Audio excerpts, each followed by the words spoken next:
ఏమండో శ్రీవారు లంచ్కి రండి అని పిలిచిన ప్రతిసారి మా వారు ఏంటి ఈరోజు స్పెషల్ అని అడుగుతుంటుంటారు. సో ఈరోజు రెసిపీ పాలకూర పచ్చడి ఎలా చేయాలో చూపిస్తాను. Let's start. ఫస్ట్ కడాయి పెట్టి కొంచెం ఆయిల్ వేసుకొని 1 టేబుల్ స్పూన్ పచ్చిశనగపప్పు, కొంచెం మినపప్పు, ధనియాలు, జీలకర్ర, మెంతులు కొంచెమే వేసుకొని దోరగా వేయించుకోవాలి. నేను 2 పాలకూర కట్టలు తీసుకున్నానండి. 2 పాలకూర కట్టలకి ఒక 8-9 ఎండుమిర్చి అయితే సరిపోతుంది. కొంచెం కరివేపాకు, వెల్లుల్లి రెబ్బలు, చింతపండు కూడా వేసుకొని దోరగా వేయించుకోవాలి.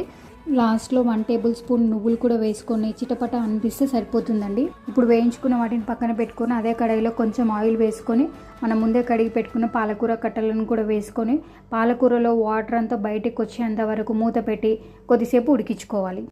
ఇప్పుడు వీటన్నిటిని మిక్సీ జార్లో వేసుకొని తగినంత ఉప్పు, కొంచెం పసుపు కూడా వేసుకొని జస్ట్ 1 పల్స్ రుబ్బుకున్న తర్వాత మనం ఉడికించి పెట్టుకున్న పాలకూరను కూడా వేసుకొని మరీ మెత్తగా కాకుండా కొంచెం కచ్చాపచ్చగా రుబ్బుకుంటే సరిపోతుంది. తాలింపు కోసం ప్యాన్ పెట్టుకొని ఆయిల్ వేసుకొని తాలింపు గింజలు, ఎండుమిర్చి, కరివేపాకు, కొంచెం అంత ఇంగు వేసుకొని కలుపుకున్న తర్వాత మనం రుబ్బి పెట్టుకున్న పాలకూర పచ్చడిని వేసుకొని బాగా కలుపుకుంటే అంతే అండి, ఎంతో టేస్టీగా ఉండే పాలకూర పచ్చడి రెడీ.